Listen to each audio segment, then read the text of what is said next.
set of people, say generally, when you get up in the morning, when you go to the college, say you're meeting on an average 10 people. In that 10 people, you will have that vibes, right? Negative character people you can easily identify, and there are some positive people you get that vibe. This person is totally negative. This person is totally in a good way, positive, social.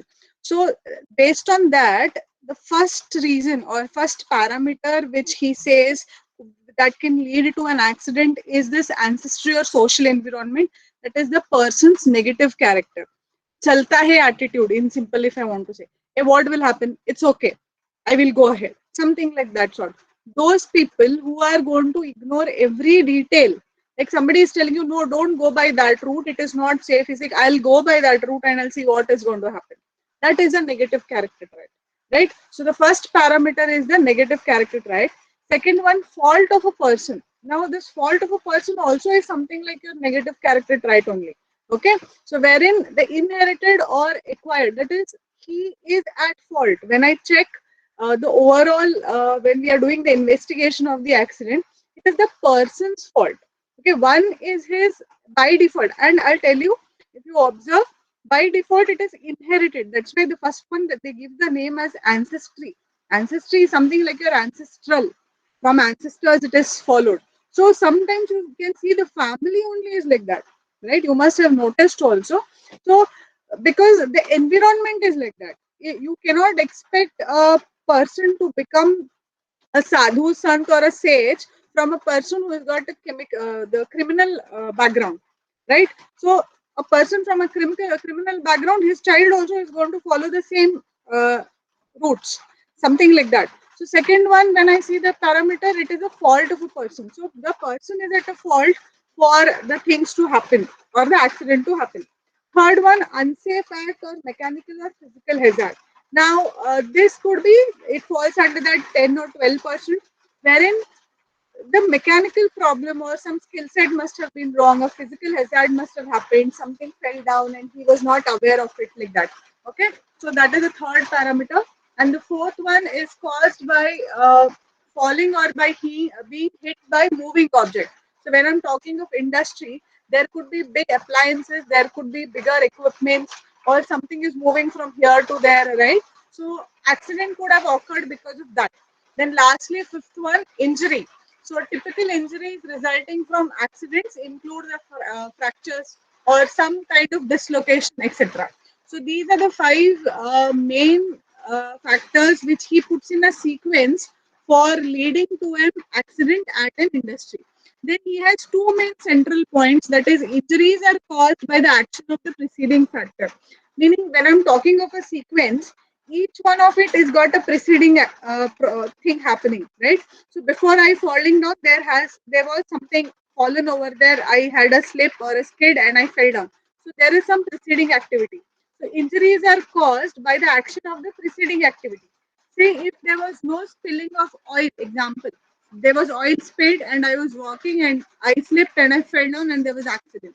So if the preceding activity for the um accident was what? There was oil spill. If there was no oil spill, then the accident would not have taken place in the first place, right?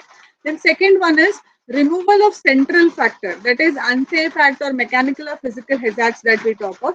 If we remove those negate the action of the preceding factors. That is, in short, in simple way, if we are taking care of the preceding activity, that is investigation or supervising properly, then we can avoid the accidents and the injuries. Okay, so when we're talking of this Henrich's theory, along with this data, they have three important points, that is human error model. Now, when I say first the person's fault, that is the negative trait of the person when I'm saying.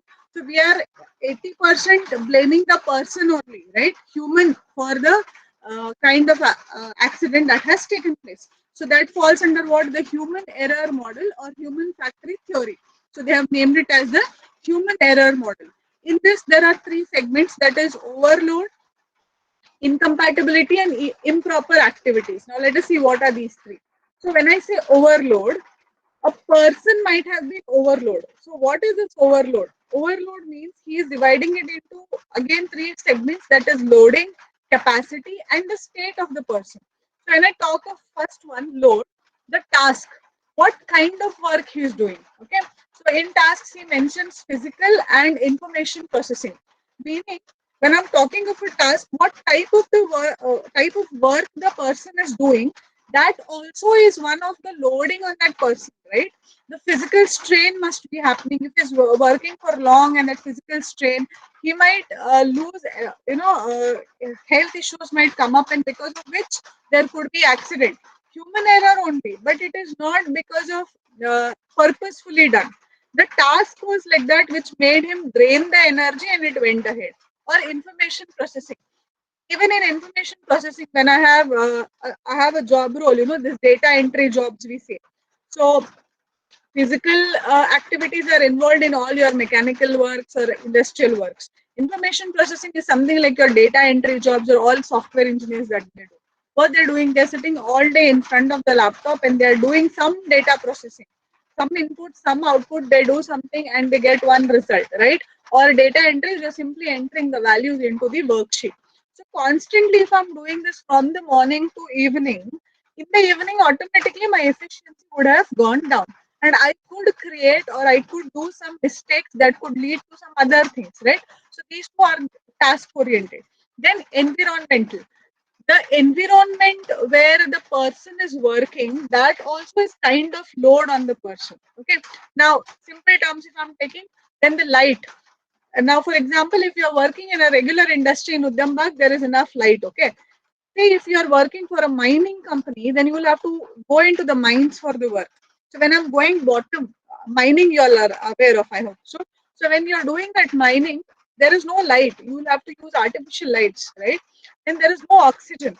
So that could create some kind of effect on you, because of which the efficiency could go down. So that is the environmental related. So there could be light, there could be noise. Maximum of the industries have got these equipments or machines which make lots of noise. So there are noise, there is vibrations, right? That could affect the person's efficiency. Okay, and distraction. Because of the noise, vibration, also there is enough kind of distractions also possible. So they fall under environmental load. Then comes the internal load.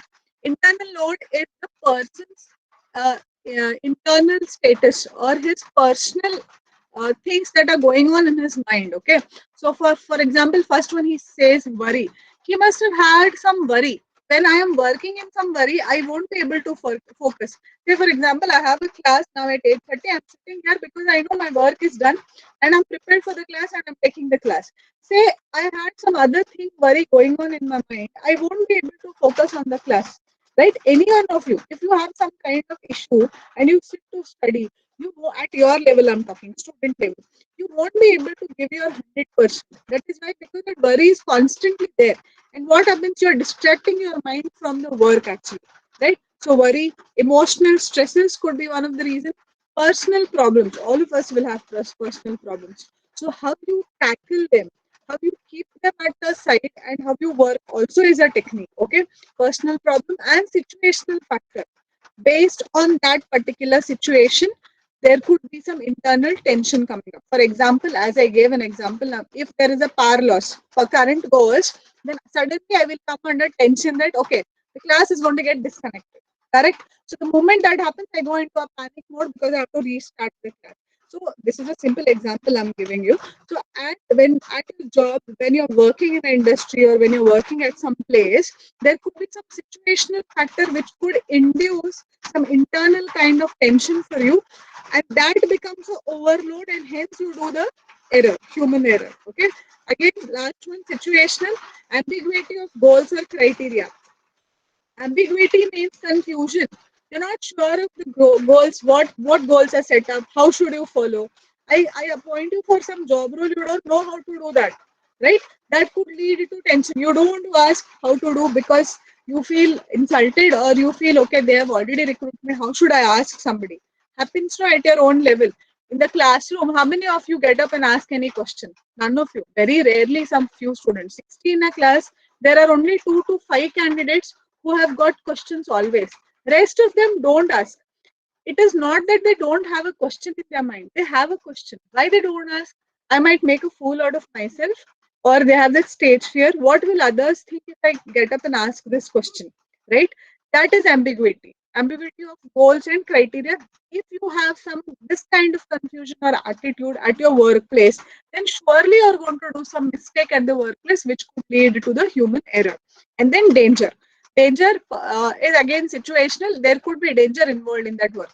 So these all are coming under the overload. That is, the load is causing the person to do some kind of human error. Then comes the capacity of the individual, the physical condition. I am fit and fine. I've had my breakfast and I'm sitting then for the work. Then my mind is clear, totally good by health. I will be doing my work properly. I have some fever or I am not keeping well, my efficiency is going to go a little bit low. Same way, physical condition affects your efficiency. Now, when you're not well and you're trying to do some work with a deadline, or again you are going to give something will go wrong automatically, right? So that is again the capacity of a person. That is physical condition is inducing the human error. The state of mind, again, state of mind is something like your internal worry, emotional stress only. Then the training. If I am not trained properly for my job, then again I am going to do some kind of mistake. So the training has to be given. That is, it tells the capacity of a person, right? Then drugs or pollutants. If he is on some kind of medication, it is called as drugs. With the moment I say drugs, it is not that drugs that you are aware of in the movies and all. Okay, drugs here means if a person is having some, some kind of health issues and he is under some medication. Medicines are also drugs only, right? So if he is under some kind of medication, that medication induces the person's body to be a bit slow. For example, simple example, take if you get a cold and cough and you take a medicine for cold especially, you will be all the time drowsy. You feel sleepy, right? So in that state, if your driving also is dangerous, if you're in the class, you start sleeping only, right? If you are at home, you will sleep only. If you're sitting to study also, your mind is not there. That is, the drug is giving an effect on the human body, and that could lead to human error if I'm talking of the workplace. Then lastly, the stresses that impair ability to respond. Sometimes the stresses are so high that they will you are in a state where you won't be able to respond. So always it is always good to keep yourself cool and calm. You know, the stresses that are coming up these days in young generation, what is happening is they are losing control over their mind. That is leading to many of the health hazards also, and such things come into picture. Lastly, overload could be because of the motivational level. Motivational level is always low. As I said, when you meet some people today, when you go to, say, you go to college, you're meeting 10 people. So you meet some negative people and you meet some positive people. When you meet that negative people, what happens? Your motivational level goes down. If a person is constantly talking of negative things, then automatically the opposite person's motivation is going to go down. That is what is happening. If you sit in front of news channels these days, automatically you will start feeling that, yes, Baba, I might also die because of Corona. Right?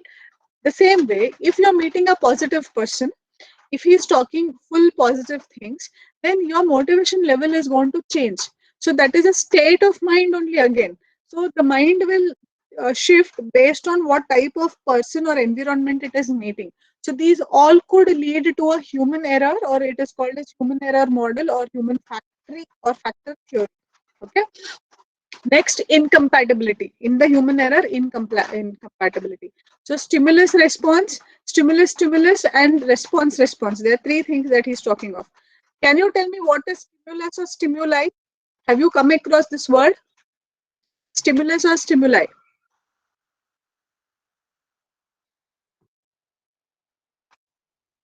What is stimulus or stimuli?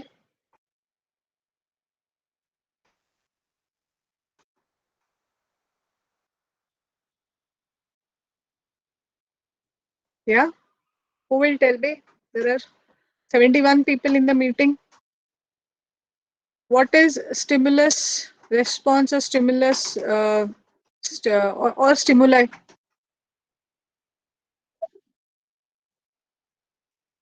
No one? I'll have to take names then. Amok Kulkarni, Shabash. Encouraging. Vaishnavi says encouraging. Okay. Anybody else? Bhagyashri, Dheeraj, Aniket, Anirudh, Akshay, Pragati, Praveen. Yes, what is stimulus according to you? Rutuja, or stimuli? Have you not heard this word? Are you people are sitting with the phones, you can at least Google and check what it means. Developing interest. Okay. Reaction, Sangeeta. Yes. Reaction. Stimuli or stimulus, instant stimulus. Suddenly, I come and pinch you, you will feel that, no? What would be your reaction? That is sudden stimuli, or suddenly it comes, the reaction. So, incompatibility, mein, they talk about the response and the stimulus, how it is going to happen. So, don't go much detail, you just write incompatibility, and it is based on the stimulus and the response that is happening. Controlled display, inconsistent display, and inconsistent control types or location. Meaning, based on, in short, if we want to talk, based on the type of work he is doing, and he will be careful enough, and the response of that person, meaning how fast you're going to respond to a problem. So that's why when you're talking of this, if you have attended any classes or lectures where they're talking of goals and making goals and setting goals, so whenever you have a aim or a goal to be set, you will always be landing with two plans, plan A and plan B. If you should always have that plan B. If plan A is not going to work, your plan B should be always there, present. If plan B is not there, what will happen? You will go under that stress the moment plan A is going to fail. So that is what this is a general example I'm giving. That reaction, the moment you get to know that the plan A has failed, how quickly you will shift to the next plan and you start doing the things, right? So that is your response or the stimuli of a person, and that is important when we are talking as a human when he's working in some industry or organization, right? So it tells about his incompatibility. So when you become a manager, say in a software country company, you're a manager, so you should be able to take those decisions quickly, right? You will have a subject called as management also. I think management and entrepreneurship is a common subject for uh, all the branches, wherein the manager's role and all you study. So he should have that ability to quickly take a decision. That is very important. Take a decision at the right time in the right decision, right? That is his compatibility. So incompatibility of a person in a particular environment could lead to a human error.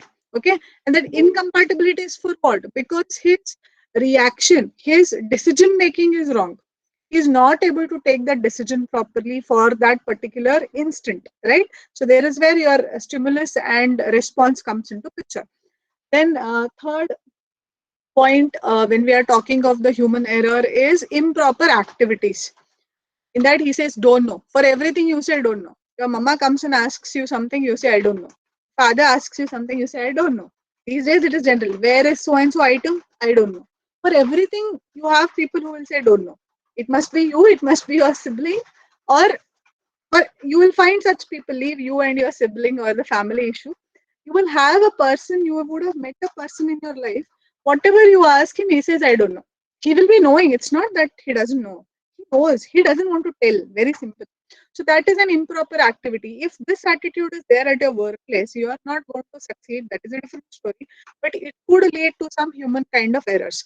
Next, deliberately taking risk. Okay, low perceived probability of accident or low perceived cost of accident. He doesn't know the probability of accident. He doesn't know what could be the loss that is going to encounter because of the accident, and still he wants to take the risk. What is going to happen? Chalta hai attitude. Simple. Okay, so that is deliberately taking risk. So this could also lead to a human error. Okay, now the accident or incident, uh, that theory of accident caution or Peterson's caution, it is called. Okay, so he explains about this theory of accidents or incidents. Okay, so Peterson's accident or incident theory has got three main things. That is overload, we have already spoken, ergonomic traps, and decision to error. You all have already attended ergonomic chapter now, module 2. Can you tell me what is this ergonomic word meaning? Can anyone Work tell me what is ergonomics work in class. short? Work class. Work, loudly, Papa. Work class. Work class. Anybody else? Yes.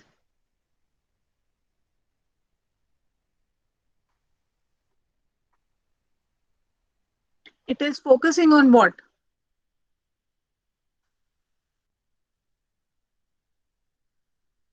You should be interacting. Increasing efficiency by focusing on workplace design.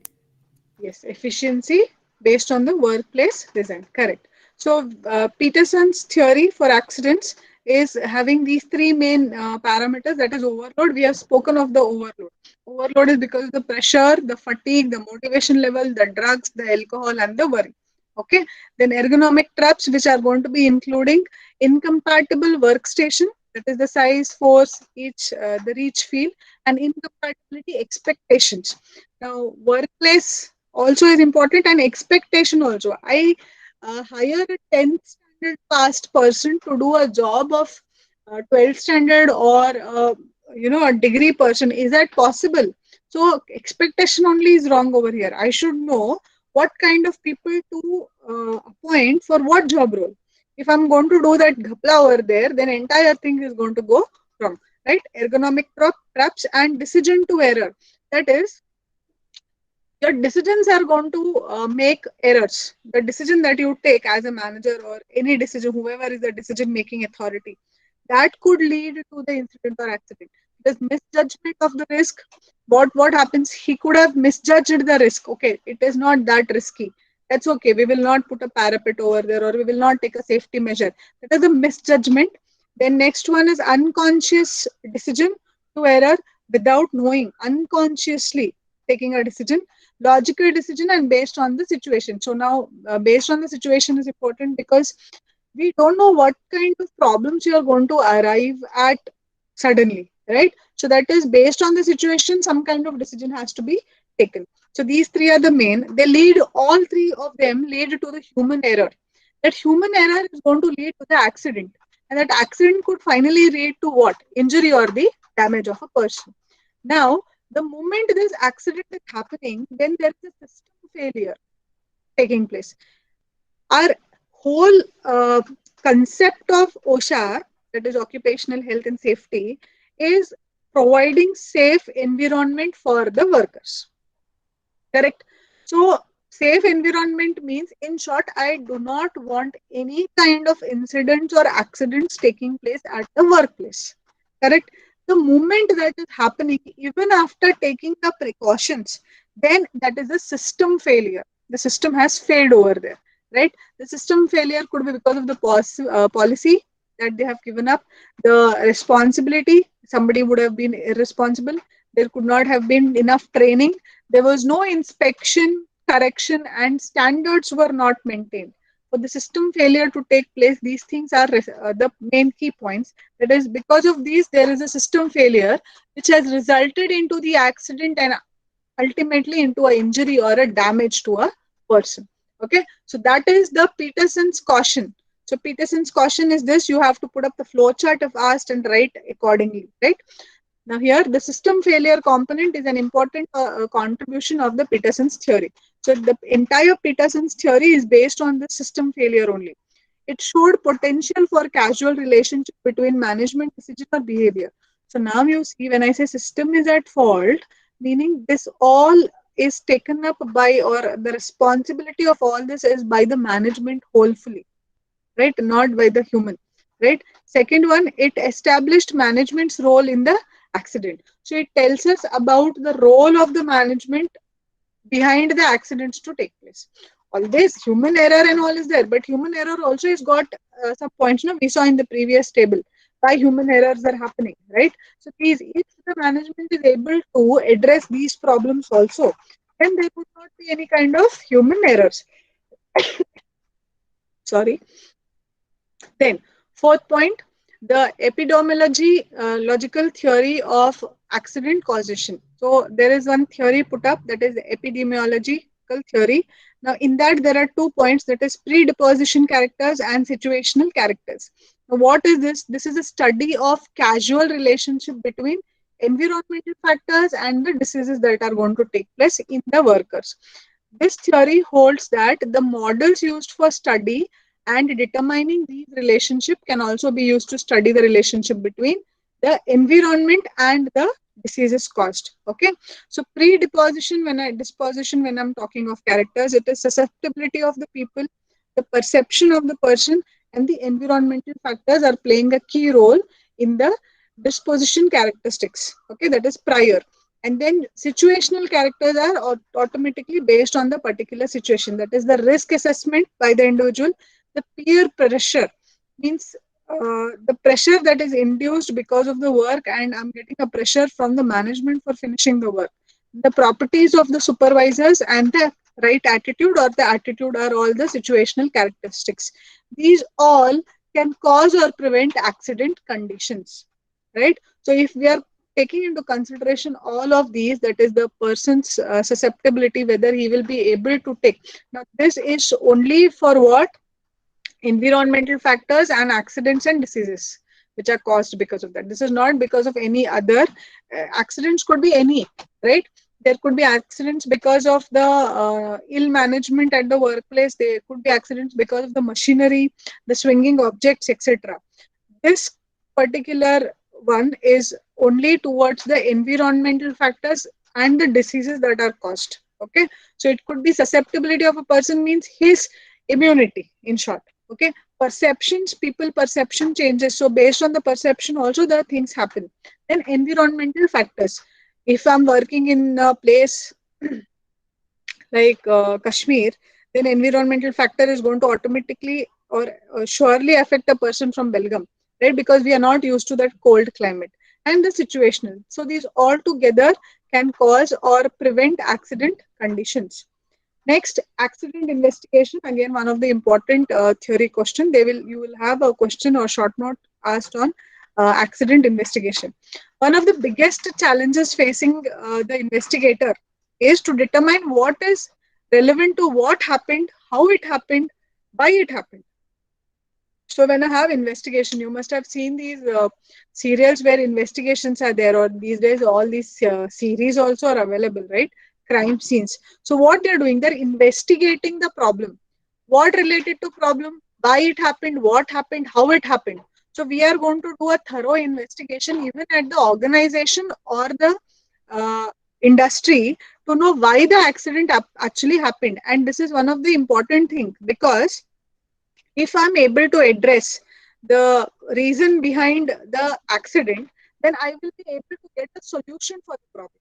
Correct? So this involves conducting a system approach incident investigation that focuses on the root cause of the incident to really help to prevent it. So once I'm able to investigate it properly, I will know the root cause problem, and then I can give a solution to that problem and prevent it from happening again. There are 4 steps into this, and this approach will assist employers through the incident investigation and help them to ensure the implementation of corrective measures. Okay, so this approach has to be carried out at every organization or industry if there is any accident or incident taking place. The steps are, first one is preserve or document the scene. If any one of your parents is working into that insurance, especially related to accidents, road accidents, they will know. Whenever there is a crime scene or an accident taking place, they first go and they take the pictures of that. They'll note down every detail possible, they take the pictures, how the vehicle is fallen, everything. So if you have even seen the crime patrol, not crime patrol as in the crime series, any of them, investigation. So they will have a proper documentation of that scene. Okay, they will preserve it. Next, collect information regarding to that accident. Yes. Third one, determine the root cause or methods of acquiring the accident facts. So The root cause, why it happened. First thing, try to get the answer for this, why it happened. Fourth one, completing the report. So this all what you're doing, no, preserving the document, collecting information, and then determining. You will be noting them and making it into a report. So then completing the report and implement the corrective action. So once you complete the report, you will give your theory that this was the reason why accident happened, and then you will suggest a solution, corrective measure. Okay. If I want to go in detail about that, I will be sharing these slides and notes also. So when I'm talking of preserve or document scene, it is important to preserve the scene to prevent material evidence from being removed. So sometimes they will remove the evidence, right, or altered. So they can use cones, tapes, and guards. Then the essential documenting of the scene in capturing the injured employee's name, injury description has to be written, whether they're temporary or permanent has to be written, the date, the location of the incident, all has to be noted down. Then investigators can also do all this by taking a video of it or photographing or sketching. Initially, when we didn't have CCTV cameras and all, there used to be the sketch artist. If somebody has seen the witness, I'm talking not of industrial accidents, I'm talking of general crime, then that sketch artist used to make the diagram of that person. Now, because there are smartphones and CCTV camera available everywhere, every nook and corner, we will be getting the catch hold of that person. Who is it? But initially, sketching used to take place. Okay. Next point is the collection of the information. So in that, worker's characteristic, that is his age, gender, department, job role, experience, tenure in the company, training records, what type of a person he is, that is also important. Whether he was full-time, part-time, seasonal, temporary, etc., or contractual. So the worker's characteristics all have to be going down into the report information. Injury characteristics, describe the injury or illness, or which part of the body it has been affected, or the degree of severity, all has to be noted down. Narrative description and sequencing of events. Narrative descriptive, meaning time to time. If you have seen any Hindi or English movie also, you will know. When they are doing the investigation, there will be a proper sequence. First, he came, she came, so and so thing happened, then he went from this side to this side, then again the accident took place. So there should be a sequence of event based on the location of the incident. Complete sequence of events have to be written down leading to the injury or the accident, and the subjects or substances that are involved over there all has to be noted down in the narrative description. Okay. Next is characteristics of equipment associated. Now, if the accident is caused near some equipment or some machinery, then the characteristic of the equipment has to be noted, like what type of equipment, type, brand, size, then the features, condition, etc. Next point, collect the information of the characteristics of task being performed when the accident occurred. So what type of work he was doing when the accident has taken place, the general task, specific activity, posture, if he was in a proper posture or not, location of injured worker, and working alone or he was working with others, that also matters. Then time factors. Time, what time of the day was it when this accident happened? Daytime, yes, or night time. If it was a night shift, generally accidents also occur in night shift because a person has to change his biological clock. Night duty people, if you have observed, they will be sleeping in the morning, but they don't get that proper 7 hours sleep in the daytime, right? If you have anybody in your house working in the night shift, so it is little difficult at that time. So that will be one of the human errors causing to the accident. So that time factor becomes important, whether it was break time, meal time, overtime he was working, or no, shift time, shift basis pay he was working. Next point under information collection is supervision information. Whether there was proper supervision taking place or no, whether the manager was responsible or no, whether he had taken enough data or no, that is the supervision information has to be collected. Casual factors like specific events, condition contributing to the accident has to be noted down, and corrective actions, immediate measures taken soon after the incident has to be noted down. Say if there was a fire, then you know what are the first aid things to be done when in case of fire, right? So what were the immediate actions that were taken soon after the accident occurred? So these all will fall under the information collection. Third point in accident investigation is determination of the root cause or methods of acquiring the accident facts. So how do I identify the root cause? So there are some questions to be asked for us to identify the root cause. First question is, was a hazardous condition a contributing factor? So hazardous means which is dangerous. So was that there, that is hazardous condition was present, which became one of the contributing factors for the accident to take place. That is, defects in the equipment could be materials or condition recognized by the equipment inspectors, then whether the correct equipment was used or no, or available or no, then substitute equipment was used or what. So such things. So was it hazardous? Second question is, was the location of the equipment, material, or a contributing factor? Meaning, if it has happened because of some particular equipment, whether the location of that equipment was one of the reasons for the accident to occur. Third one, was the job procedure a contributing factor? Meaning the procedure for doing that work, was it right or was it wrong? Because if it was wrong, is that one of the factors which caused the accident? So we have to know the procedure of the job if it was a contributing factor for the accidents. Then fourth question, was lack of personal protective equipment, PPE, okay, and emergency equipment a contributing factor? When I know I'm dealing with a dangerous material or a dangerous job, I should have a personal protective equipment, or I should know what I should be doing for the safe or for my safety, in short, right? Whether that was missing, that is a totally a person's fault. I know I have to now there, if you're a doctor and you're treating a corona patient, you know that you should be in your PPE kit, or you should be wearing a 3-layered mask or a 5-layered mask and with the face guard, etc. Right? It is your personal responsibility. So was that missing for the accident to take place?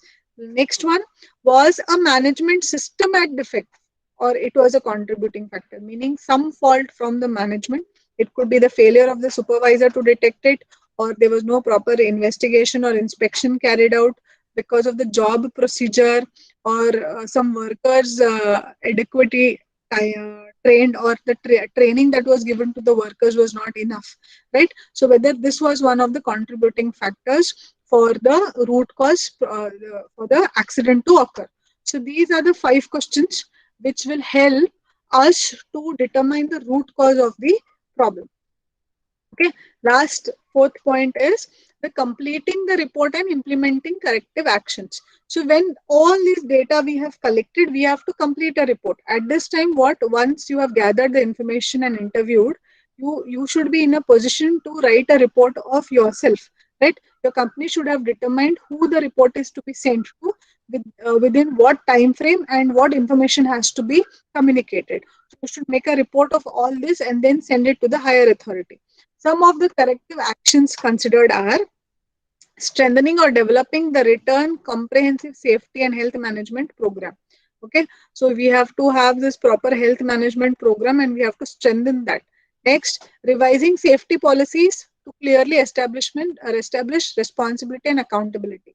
So you have to keep revising these safety policies, and the people should keep knowing about it, so that there could be a proper sense of responsibility and accountability.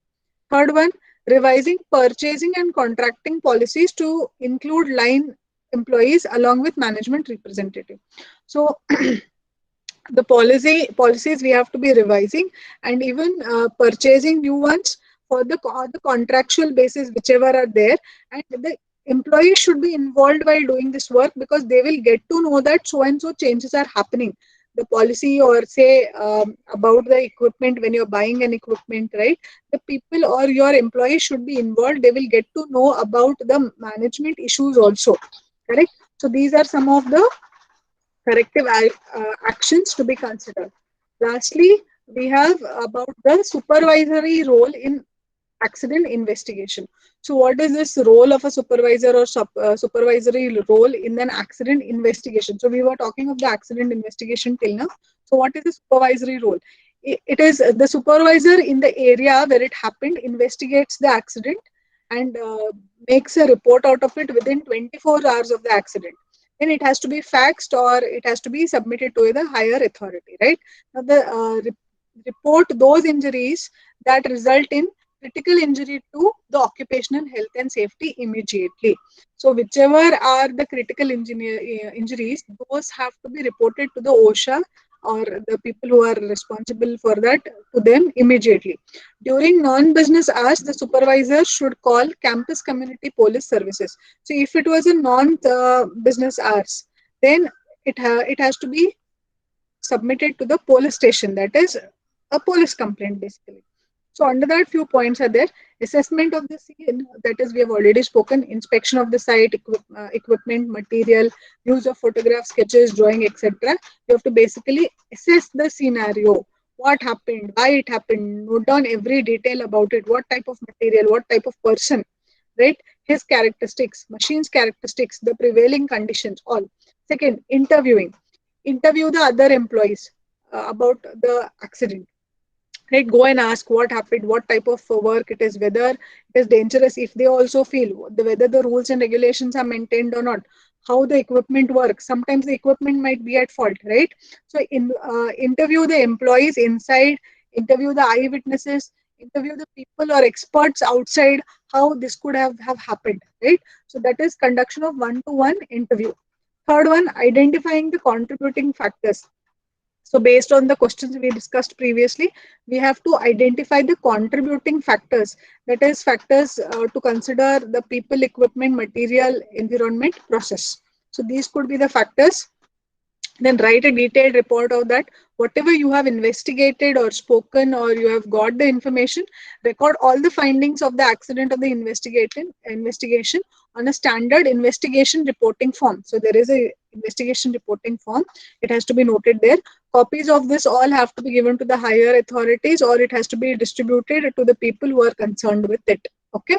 Next, make recommendations for corrective measures. So once you know the fault was because of some safety criteria, etc., give recommendations. So responsibilities must be assigned, that is to the investigators, management, technical personnel, etc., for completion of the action plan. Record the accident investigation report from the action plan.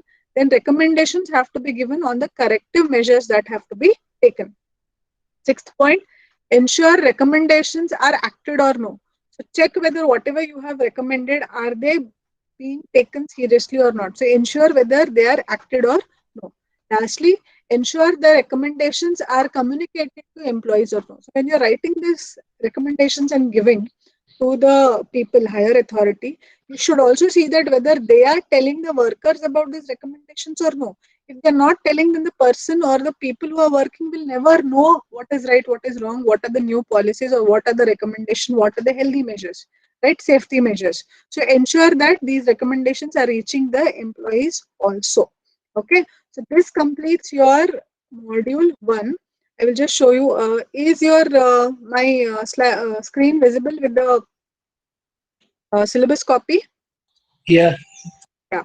So I was dealing with module 1, that is related to safety, history, development, national safety policy, occupational safety and health, that is OSHA Act, occupational health and safety administration, the laws governing OSHA, the right to know act. Then in accidents, the causation, the investigation plan, just now we did, methods of acquiring the accident facts, and supervisory role in accident investigation. Okay, so this is all about your module 1, and today here we are completing your module 1. So last slide for today is I want to tell you one thing, that is, always keep in mind today is only one day in all the days that we will ever be coming to us. But what you do today will impact all the other days in your future. So choose wisely what you do today. Be positive and be hopeful and be helpful for what you have today. Then the future holds no promises, but there are mysteries and surprises for you in the future box. So what you have learned will prepare you for both, whether it is a mystery or whether it is a surprise. Congratulations and all the best for your future. Okay. So this ends my journey with you for OSHA subject. I will just stop the recording.